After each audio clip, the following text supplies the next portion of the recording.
प्रदेश किसान कांग्रेस के महासचिव गजेंद्र सिंह सोलंकी ने विद्युत सप्लाई हाईटेंशन टावर निर्माण कंपनी पर मनमानी और किसानों के अधिकारों के हनन का आरोप लगाया है। उन्होंने कहा कि तहसील मुख्यालय से लगभग 20 किलोमीटर दूर स्थित ग्राम सुलगांव में एक विधवा महिला तुलसाबाई की करीब 3 एकड़ कृषि भूमि पर बिना उचित मुआवजा दिए विद्युत सप्लाई के लिए 8 हाईटेंशन टावर स्थापित किए गए हैं। महासंघ माताजी को न्याय दिलाने के लिए पिछले 3 वर्ष से प्रयास कर रहा है। माताजी के खेत में बार बार कंपनी आती है, बगैर पूछे रात के समय उनके यहाँ गड्ढे खोदे जाते हैं, टावर फाउंडेशन खड़ा करने की कोशिश की जाती है, लेकिन न तो कंपनी का राजपत्र दिखाया जा रहा है, न कंपनी का एक्ट दिखाया जा रहा है, और किसानों के साथ पूरी तरह लूट, माताजी के साथ लूट की जा रही है। जो पीड़ित माताजी है, बिलाहाय की है निवासी, तो इसलिए आगे का कदम हमारे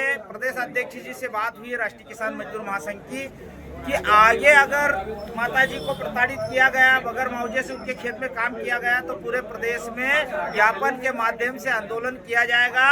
और यहाँ पर जो हमारी रेवा गुजर महासभा का समर्थन हुआ, इसलिए धन्यवाद, और करनी सेना का भी धन्यवाद देते हैं। और सामाजिक संगठन माताजी के समर्थन में आने वाले हैं, माताजी की तरफ से उनको हम धन्यवाद देते हैं। और बड़ा आंदोलन होगा, क्योंकि यहाँ खंडवा कलेक्टर तानाशाही है, वो जनता के साथ तानाशाही कर रहा है। ये ठेके में जा रहे हैं तहसीलदार, और जो थाने हैं ठेकेदारी के हिसाब से किसान या किसी का भी घर तोड़ रहे हैं। ये नहीं चलेगा प्रजातंत्र में, बस यही बात है। इस मामले को लेकर राजपूत करनी सेना, राष्ट्रीय किसान मजदूर महासंघ तथा अखिल भारतीय रेवा गुर्जर समाज के पदाधिकारियों और ग्रामीणों ने ओंकारेश्वर तहसील कार्यालय का घेराव कर प्रशासन के खिलाफ प्रदर्शन किया और ज्ञापन सौंपा। प्रदर्शनकारियों का आरोप है कि पीड़ित महिला के साथ अन्याय हुआ है तथा उसकी शिकायतों पर प्रशासन गंभीरता नहीं दिखा रहा है।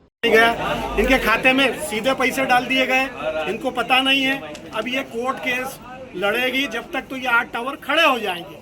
आप सोचिए कि दमनकारी नीति से अगर आप 8 टावर 3 एकड़ में खड़े करेंगे कैसे चलेगा। आपका सेंट्रल इलेक्ट्रिक एक्ट में एक अधिनियम है कि जो भी जमीन भूमि उसमें बाधित होती है, उसको 200% भूमि का मूल्य से 200% उसको मुआवजा मिलना चाहिए। और दूसरे खेत में भी अगर राइट टू वे कॉरिडोर में अगर जमीन प्रभावित होती है तो उसका 30% मुआवजा दिया जाए। आप सोचिए, आप आकलन करवा लीजिए, सर्वे करवा लीजिए पूरे खंडवा जिले का, किसी किसान को 27,000 से ऊपर टावर का पैसा नहीं दिया गया।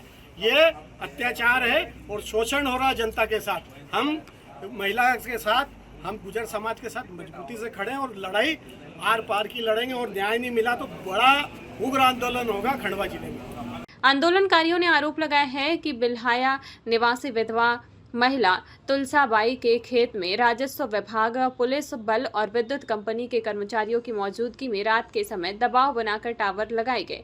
उन्होंने इसे किसानों के अधिकारों का हनन बताते हुए शासन प्रशासन की कार्यप्रणाली पर सवाल उठाए। बिल्हाया निवासी तुलसाबाई किसान विधवा है, जिनकी सुलगांव में ज़मीन आती है। 3 एकड़ कुल ज़मीन है किसान के पास, और 8 टावर उनके खेत में विद्युत विभाग द्वारा खड़े किए जा रहे हैं। और प्रशासन की तानाशाही इतनी है कि किसान को बगैर सूचना दिए सुबह 5 बजे उनके खेत में पहुंचकर जेसीबी से खुदाई करी थी।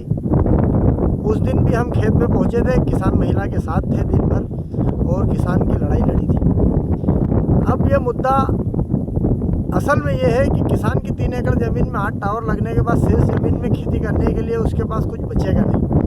किसान को ज़मीन का उचित मुआवजा मिले, किसान को उचित न्याय मिले, शासन प्रशासन और सरकार अपनी हठ धर्मिता छोड़कर किसान को विश्वास में ले और किसान को उचित मुआवजा दे और किसान के साथ न्याय हो।